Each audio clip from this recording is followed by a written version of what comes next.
voir ici chez moi, j'ai l'impression de vivre un rêve. Vous savez, pendant toutes ces années où j'étudiais seule, je vous cherchais sans vous connaître. Avant de vous avoir vu, je crois que j'irai à votre rencontre. Aussi, comprenez que pour moi, la découverte de votre livre fut un émerveillement. Dès les premières pages, je vous ai reconnu. Enfin, je vous avais trouvé. C'est curieux ce que vous dites, Paris. Il y a 30 ans, je prononçais les mêmes paroles pour un ami, un frère d'alliance, comme nous le disions tous deux. Aussi jeune que vous, il avait écrit un livre étonnant, d'une maturité exceptionnelle, qui fut un succès dans la meilleure société. Et comme vous, dès que je l'ai lu, avant même d'avoir vu son auteur, je l'avais reconnu. Il s'agit de Monsieur de la Boétie, n'est-ce pas? Oui, en effet, vous le connaissez. Marie, accepteriez-vous de devenir ma fille d'alliance?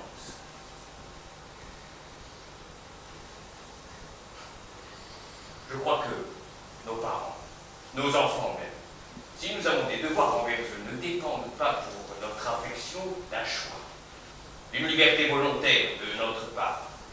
C'est peut-être mon fils ou mon père, c'est peut-être mon frère, ou c'est un ours, un méchant, un sot. C'est cette liberté volontaire de choisir telle personne comme ami, frère, qui permettra à notre sentiment de pousser comme un arbre fruitier dont nous prendrons soin avec plaisir.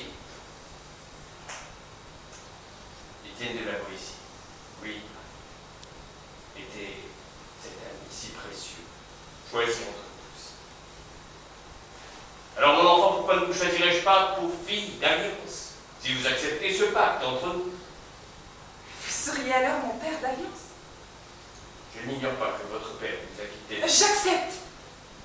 J'accepte cette alliance avec une immense joie, monsieur. Jamais je n'ai été aussi heureuse. Merci.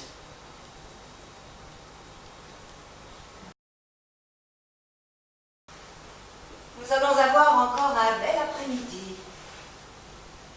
Vous irez-vous promener? Sans doute, si monsieur de Montaigne le veut. Si vous passez par la ferme, pouvez-vous dire aux gens de nous garder une poule pour demain? Notre hôte est très porté sur la nourriture, ce me semble.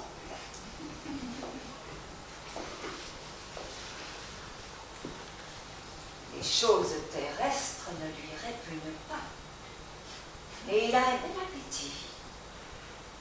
Et pour le vin, une descente des plus impressionnantes.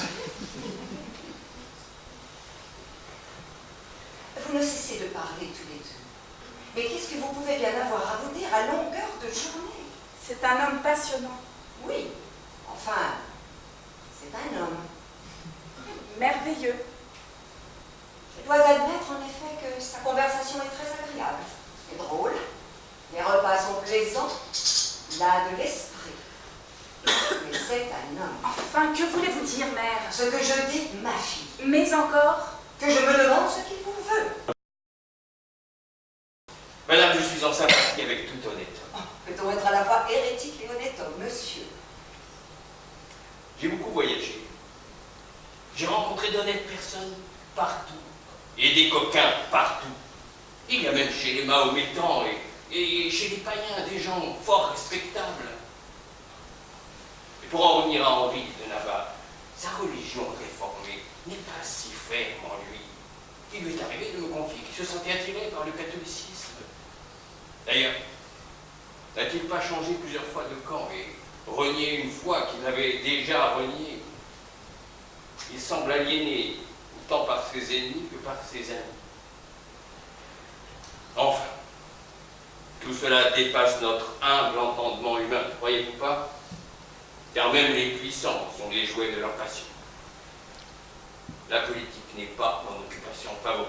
Et si je suis à Paris, c'est autant pour obéir au roi que pour voir mon éditeur. Croyez-moi, elle est promise à un brillant avenir et, si je puis me permettre, ne l'empêchez pas de devenir ce qu'elle veut. De toute façon, elle possède un tel caractère que personne ne peut se mettre en travers de sa route. Aucun homme ne l'épousera. Mais veut-elle se marier? Non. Vous imaginez ça? Une jeune fille qui refuse le mariage. Je me demande quelle mouche l'a piquée. À 11 ans déjà, c'est que je ne serai pas toujours là pour veiller sur elle. Je sens moi aussi mes forces décliner. Enfin, Je madame, voudrais partir tranquille. que dites-vous? Vous êtes dans la fleur de l'âge. Oh.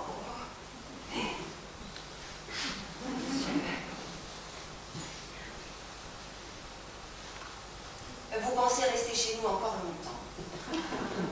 Non que votre présence me pèse, au contraire. Mais je suppose que les affaires dont vous m'avez parlé pourraient vous mobiliser à nouveau. En effet. Avez-vous déjà rencontré un homme?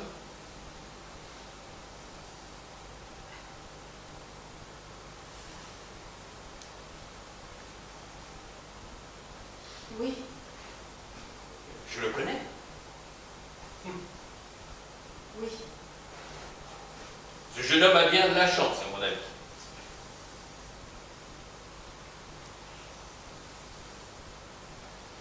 Les jeunes hommes, avec leur rodomontade et leur suffisance de petits coqs, m'ennuient. M'ennuient profondément. Marie, puis-je vous parler sans détour? Oui. Tous les hommes ne sont pas des rustres.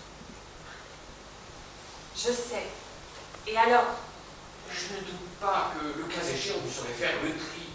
Et vous rencontrerez un homme jeune, intelligent, sensible, tendre et respectueux, qui de plus saura vous éveiller aux douceurs et au plaisir de l'amour. Il en a bien des qualités, votre homme. Êtes-vous certain qu'il existe, et même si c'est le cas, que je vais le rencontrer? En effet, je ne puis vous l'affirmer, mais vous le méritez.